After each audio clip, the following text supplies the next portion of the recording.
What's up guys, Coach Andrew from Lifelong Endurance here, and I actually wanted to get a chance to put together a little discussion about bands, band work, and some of the basic hip strength movements that we do. If you're feeling like you've got some pain really high up in your hips, or you've got some IT band pain, this is a great place to start. So we're actually going to start with putting these around our feet, ankles, and knees, and we'll go from there. Cool. So I grabbed the red. This band is the heavy band. But you'll find that it's once you're at the bottom of your feet here, it's actually not too bad. So the first thing we want to do is make sure that when we're getting the band and we're moving, whether that's left or to the right, we don't want to be pointing our toes out when we're doing it, and we don't want to lead with our heel either. We want to try to keep a flat foot the entire time that we're doing these movements. So to work the top of the kinetic chain here up at our hips, we're actually going to do a couple of different movements. So this first one is just a side-to-side kind of crab walk. And what you'll notice I'm doing is I'm not letting that foot. I'm controlling my right leg here the entire time through this movement. So as I'm moving, I'm controlling this. And I want to keep my hips nice and low. I want to keep them stacked underneath my shoulders. And I'm just going to do a crab walk. Left and right.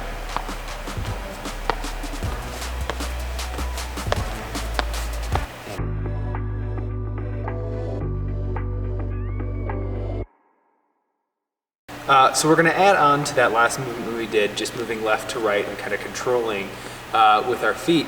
We're going to add in the hip flexor here. So if you've had some pain in your hip flexor, even high in your glutes, what we're going to do is we're actually going to be picking up this foot and controlling with the right leg. So it's like a much larger step. And with the same idea, I am controlling the leg that's kind of being pulled with the band.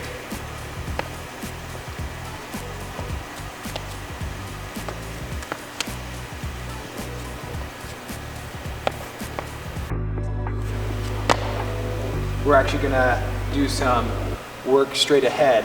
And if you've been someone that's been, again, struggling with some hip flexor pain all the way up high in your hip, what I highly recommend is just doing some regular marching with a resistance band.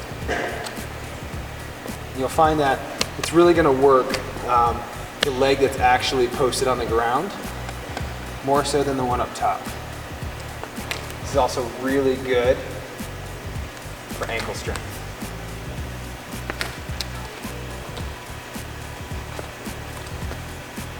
Great way to get warmed up.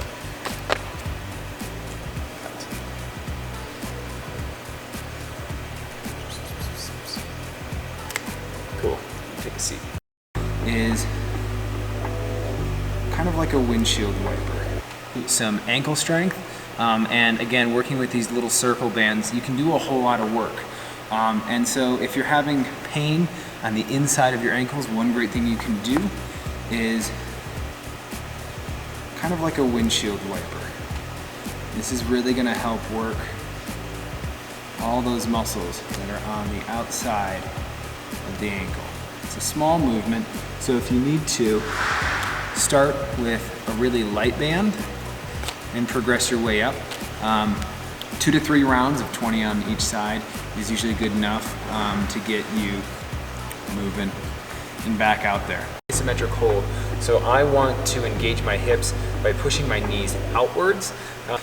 This move is mostly focused on doing an isometric hold. So I want to engage my hips by pushing my knees outwards. And so what I'm going to do is I'm going to find a nice chair or box that's going to allow me to have a nice 90-degree bend in my knees, and I am just going to find about shoulder width apart, and I am going to be consciously pressing my knees outwards, and I'm squeezing my glutes as I'm doing this. And I'm finding that even right now, as I'm sitting here talking to you, my glute med, my glute min are firing pretty darn hard. This is another great move that you can do to assist you in a squat. So if you're doing a squat and finding that one of your knees is diving in, this is a great way to train and keep your knees in good parallel lines. So hopefully this will be helpful. This is a great primer or even a good finishing move for anybody that's adding some strength training to their run training. Enjoy.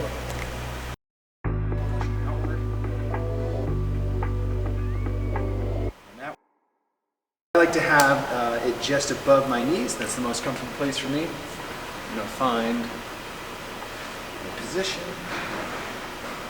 So as I walk away from the bar, I'm going to try and make sure that I am pushing outward. And that way, through the full range of motion, I'm not having my knees move in and out. Much safer, more functional squat.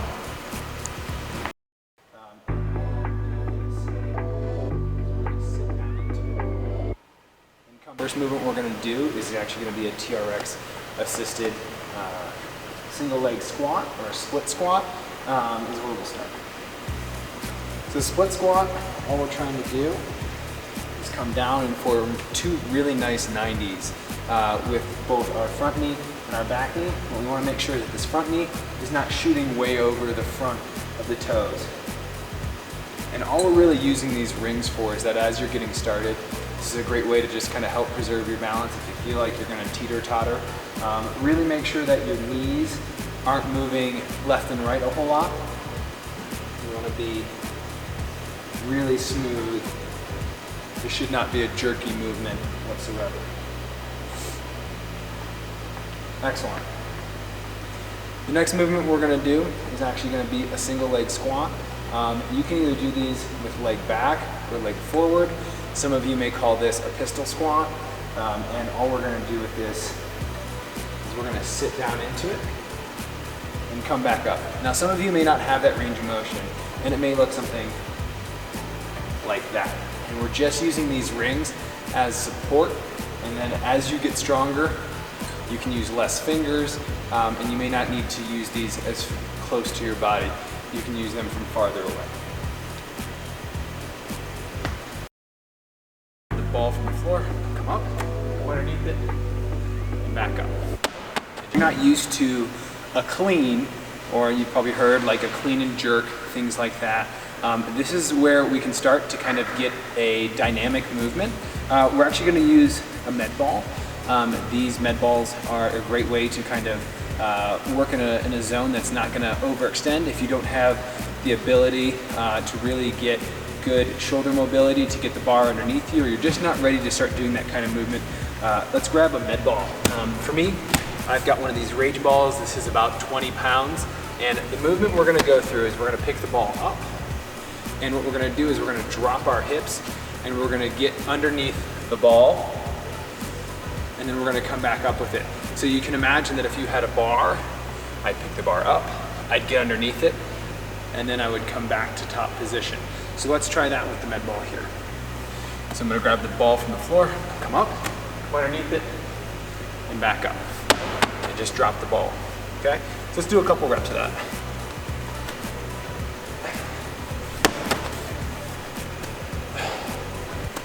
And I'm going to explode up.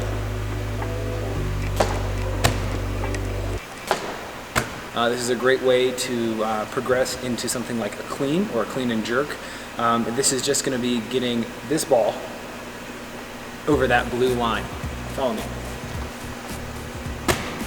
So the first thing I'm going to do is I'm going to sit down and I'm going to push this ball with my hips above that line by getting it over my head. So it's a coordination movement of getting my hips to fire and then getting my shoulders and arms to fire. So I'm going to sit down into it, and I'm going to explode up.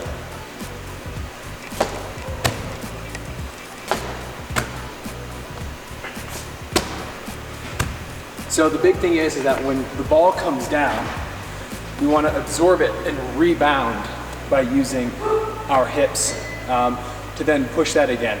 So consider doing maybe 3 rounds of 10.